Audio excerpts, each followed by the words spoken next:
ప్రేక్షకులందరూ నమస్కారం. ప్రస్తుతం మన స్టూడియోలో దైవాజ్ఞ బ్రహ్మశ్రీ వీరాపురం సుబ్రహ్మణ్య స్వామి గారు ఉన్నారు. జూలై మాసంలో ధనుసు రాశి వారికి ఏ విధంగా ఉండబోతుందో గురుగారిని అడిగి తెలుసుకుందాం. నమస్కారం గురుగారు. గురుగారు, జూలై మాసంలో ధనుసు రాశి వారి పరిస్థితి ఏంటి? ఎలాంటి జాగ్రత్తలు తీసుకోవాలి? ఎలాంటి పరిస్థితులు వీళ్ళకి ఎదురవుతాయి అంటారు ఓవరాల్కి మాసం? మంచి విషయం అడిగారు. ధనుసు రాశి వారికి ఈ యొక్క జూలై మాసం, ఆషాఢ మాసంలో అన్ని వ్యతిరేకతలు అధికంగా ఉన్నాయి. వీలైనంత వరకు ఈ రాశి వాళ్ళు ఏదైనా సరే ఇంపార్టెంట్ పనులన్నీ కూడా పోస్ట్ పోన్ చేసుకోవడం మంచిది. ముఖ్యమైన విషయాలు ఏంటంటే, ఏదైనా పెళ్లి సంబంధాలు వెళ్తున్నారా, పెళ్లి చూపులకు వెళ్ళడం, లేదంటే ఎంగేజ్మెంట్ లాంటివి కూడా చేసుకోకపోవడం. ఎందుకంటే ఈ మాసంలో, ఆషాఢ మాసంలో నిశ్చయితాంబూలం పుచ్చుకున్నా కూడా పెళ్ళితో సమానమే. అంటే పెళ్ళి చేసుకున్నా ఒకటే, నిశ్చయించుకున్నా ఒకటే. అంటే మన జీవితానికి ఆ రోజు నిశ్చయించుకుంటున్నాం కాబట్టి అది ఇంపార్టెంట్ పనే కాబట్టి పనికిరాదు. ఎంగేజ్మెంట్ కూడా పనికిరాదు. లేదు, కొత్తగా ఏదైనా వ్యాపారాలు చేయాలనుకుంటే చేయొద్దు, పోస్ట్ పోన్ చేసుకోవడం మంచిది. అసలు పూర్తి చేయొద్దు అని చెప్పడం లేదు.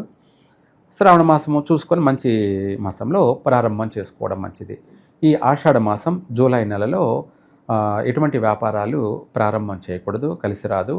అలాగే ఎటువంటి పెళ్లి చూపులు కూడా, నిశ్చయ అంబులాలు కూడా చేసుకోకపోవడం మంచిది. ఇంపార్టెంట్ కార్యక్రమాలు ఏదైనా సరే మార్చుకోవడం మంచిది, కలిసి రావడం లేదు. అలాగే జర్నీ చేసేటప్పుడు కూడా చాలా జాగ్రత్తగా ఉండాలి, మెలకువగా ఉండాలి. లేదంటే ప్రమాదాలు సంభవించే అవకాశాలు ఎక్కువగా ఉన్నాయి. యాక్సిడెంట్లు, ప్రమాదాలు సంభవించే అవకాశం ఉంది. అందుకనేసి అలా జరగకుండా నిత్యం మనం నిద్ర లేయగానే ఎవరంటే వాళ్ళని చూడడం కన్నా దేవుణ్ణి చూడడం. మనం ఫస్ట్ నిద్ర లేయగానే దేవుణ్ణి చూడడం. ఈ మాసం అంతా కూడా ఏదైనా సరే గణపతిని చూడడం కానీ, లేదా దేవుణ్ణి ఎవరైనా సరే చూడడం వల్ల ఏమవుతుందంటే భారీ ప్రమాదాలు కాకుండా స్వల్పమైనటువంటి చిన్న సమస్యతో బయటపడవచ్చు. ఆ విధంగా ప్రతిరోజు ప్రతినిత్యం నిద్ర లేయగానే భగవంతుడిని చూడడం ప్రారంభం చేయండి ధనుసు రాశి వాళ్ళు.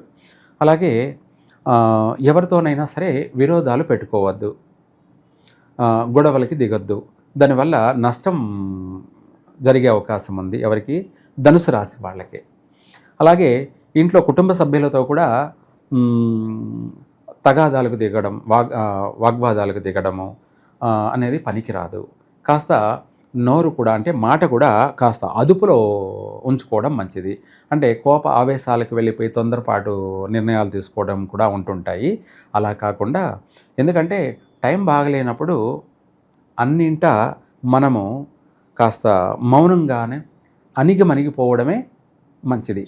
ఎందుకు అది కూడా అంటే, అందులో మనమేమి భయపడ్డామా అన్నది కాదు, బాగుపడడానికి మార్గం. అది బాగుపడడానికి మార్గం. ఇప్పుడు ఇంట్లోనే కుటుంబ సమస్యలు అంటే భార్యాభర్తల మధ్య ఒక మాట పొరపాటున భార్య అనిందనుకో, దాన్ని మనం తీసుకుంటే ఎంతవరకైనా వెళ్ళిపోతుంది. దానివల్ల నష్టం ఎవరికి? మనకే. కాబట్టి నష్టం అంటే తనకు నష్టమే కదా, అంటే మనకు నష్టమే, ఇద్దరికీ నష్టమే. అది మనశ్శాంతి ఉండదు, ప్రశాంతత ఉండదు. ఇద్దరు బాగుండడానికి ఒకరు ఎక్కువైనప్పుడు ఒకరు తగ్గడం మంచిది. టైం బాగలేనప్పుడు మనమే తగ్గిపోవడం మంచిది. అందులో ఏమాత్రము టైం బాగలేనంత మాత్రాన మనము భయపడ్డామా అన్నట్టు ఏం కాదు. తెలివైన వాడు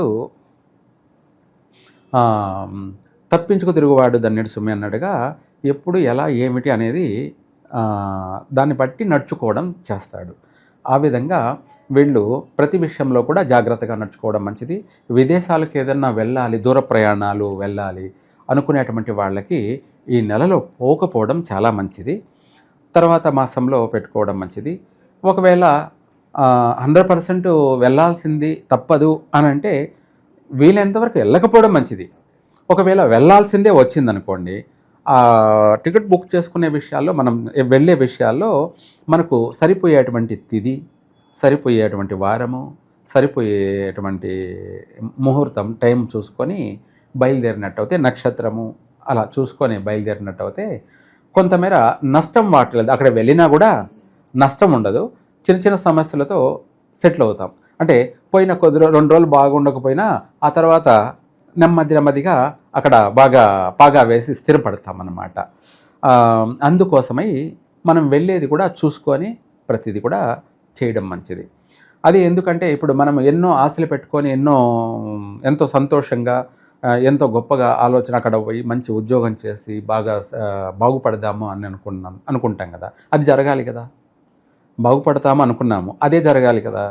మనము మళ్ళీ అక్కడ నష్టపోయి అక్కడ ఉండలేక అక్కడ చేయలేక తిరిగి రావడం అనేది అది పిరికివాడిని కిందే తీసుకొచ్చేస్తుంది. అది మన టైం బాగలేదని తెలియదు, ఆ టైం అనేది మనల్ని పిరికివాడిని చేసేస్తుంది. అప్పుడు ఏంటంటే ఇంట్లో ఆడవాళ్ళకు కూడా చులకనైపోతారు. నువ్వేది చేయలేవు అన్నట్టుగా అయిపోతుంది.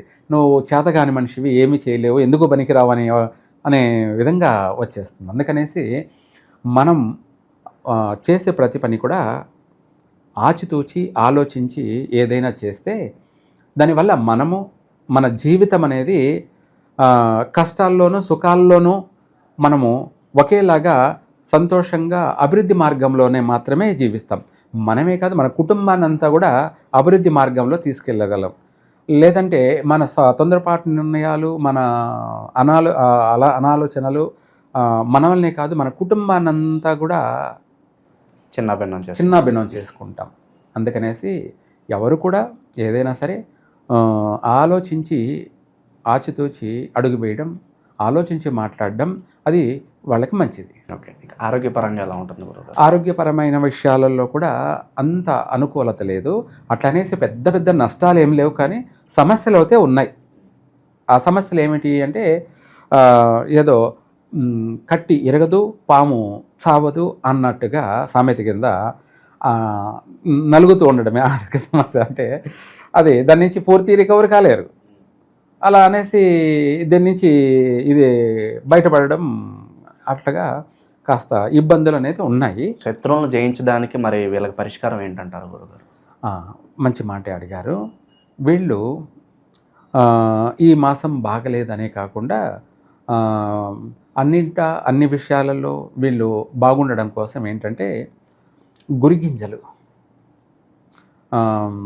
ఆ గురిగింజల్ని ఒక 9 కానీ 18 కానీ 27 కానీ గురిగింజలు తీసుకొని ఒక ఎరుపు జాకెట్ తీసుకొని అందులో ఉప్పు వేసి, లేదంటే ఉప్పు లేకపోయినా పర్వాలేదు, ఎరుపు అక్షంతలు బియ్యము కుంకుమ కలిపి ఎరుపు అక్షంతలు వేసి ఒక 3 పిరికిళ్ళు వేసి అందులో ఈ గురిగింజల్ని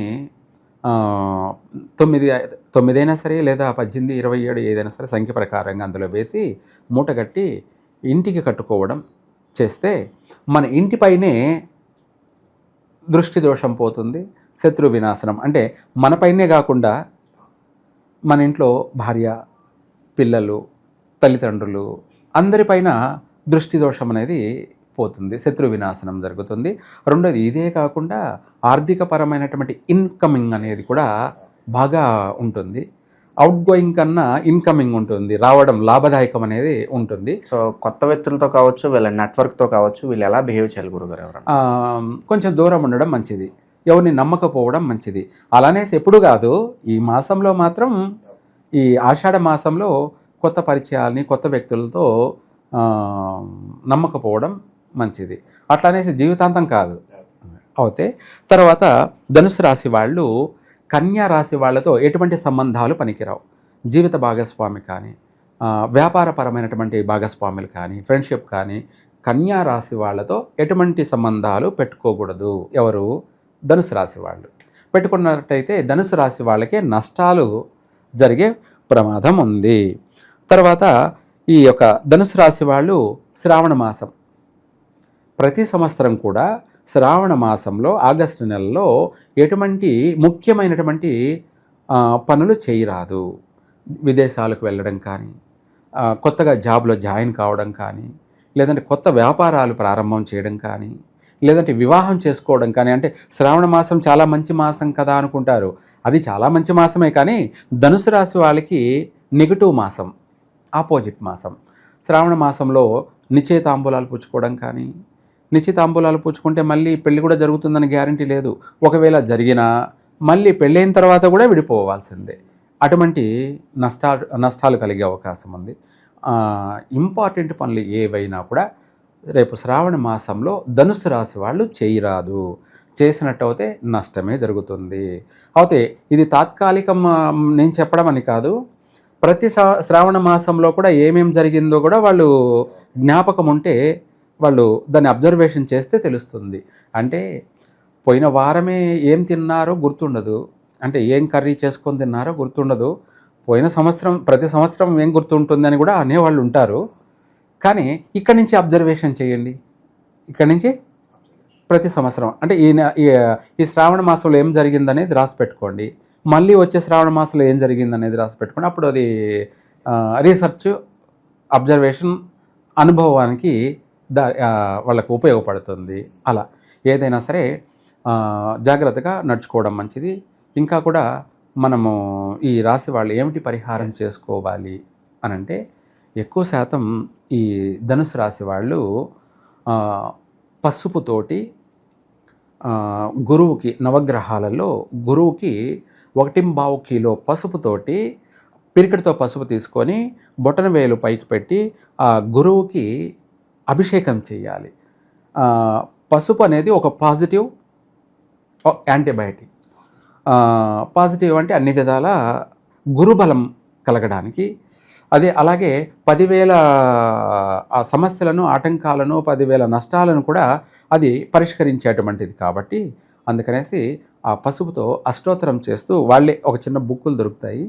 అష్టోత్తరం మాత్రం ఎవరైనా తప్పులేదు. మంత్రం అంటే పఠించకూడదు. అష్టోత్తరం అనేది ఎవరైనా చేయొచ్చు. శ్లోకాలు కానీ అష్టోత్తరాలు కానీ ఎవరైనా చేయొచ్చు. ఆ అష్టోత్తరం చదువుకుంటూ ఆ పసుపు అభిషేకం చేస్తూ గురువారం ఒక 9 వారాలు చేసినట్టయితే వీళ్లకు విశేషమైనటువంటి యోగం కలుగుతుంది. ఈ సంవత్సరం అంతం మొత్తం మీద బాగుంది కాబట్టి అనుకున్న ప్రతి పని కూడా అనుకున్నట్టుగానే నెరవేరుతుంది. సంతోషంగా కుటుంబం అంతా కూడా అభివృద్ధి చెందుతారు. సో జూలై మాసంలో ధనుసు రాశి వాళ్ళందరికీ ఏ విధంగా ఉండబోతుంది, ఎలాంటి జాగ్రత్తలు తీసుకోవాలి, అద్భుతంగా వివరించారు. ధన్యవాదాలు గురుగారు. సర్వే జన సుఖినో భవంతు.